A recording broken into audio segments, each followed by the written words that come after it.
ও দেখো একটা কলার ঠেলা বসে আসছে। আমার মনে হচ্ছে ওতে কেউ আছে। ওতে যা থাকে থাক, তোকে অত দেখতে হবে ক্লাস।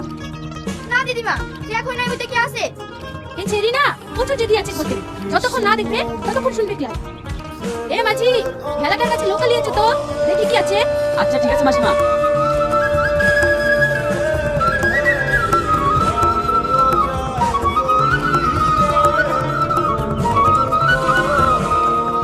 ও দিদিমা, কিন্তু সাপে কাটার রোগী এখনো বেঁচে আছে, চলো ডাঙ্গায় নিয়ে যাই। ছাড় তো, ওসব ঝামেলা যেতে হবে ক্লাস। কি থেকে কি হয়ে যায় সেটা কি বলা যায়? এই দেখো দিদিমা, একটা চিঠি লেখা আছে। কি লেখা আছে দেখ তো। আমার ছেলেকে সাপে কেটেছে, কেউ যদি আমার ছেলেকে ভালো করতে পারে আমি তাকে নগদ 10 লক্ষ টাকা ও কিছু সোনাদানা পুরস্কার দেবো। লিপি, সোনাডাঙ্গা জমিদার। তাই একে যদি ভালো করতে পারি তাহলে তো আমরা বড় লোক হয়ে যাবো বটে। চল চল, একে ডাঙ্গায় নিয়ে চল। তোরা সবাই সরে দাঁড়া। এ তো অসম্ভব, এ তো কাল লাগে নিতে দংশন করা। এ কি সে তোকে গলা দিয়ে রক্ত উঠে মারা যেতে পারে। আমি তোকে বেশ করতে দেবো না। আমি বেদ করে আছি বটে, সাপের পিস্তলাই আমার কাম। দিদিমা, তুমি আমাকে বাধা দিবে ক্লাই। এই রোগীর পিস্তলে আমি যদি মরেও যাই তাহলে নিজেকে সার্থকতা মনে করব এই বেদের ঘরে জন্ম নিয়ে।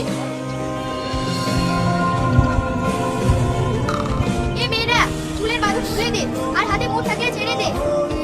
এই দয়াময়, তোকে সাথে রেখে আমি আমার কাজ শুরু করছি। আমি যেন সফল হতে পারি।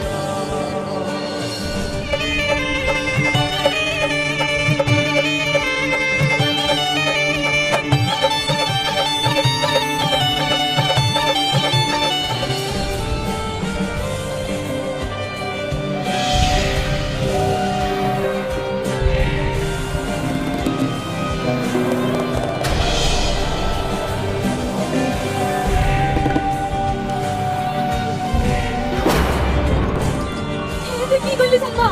আমি তোকে এত নিষেধ করা সত্ত্বেও তুই এই কাজ কেন করলি?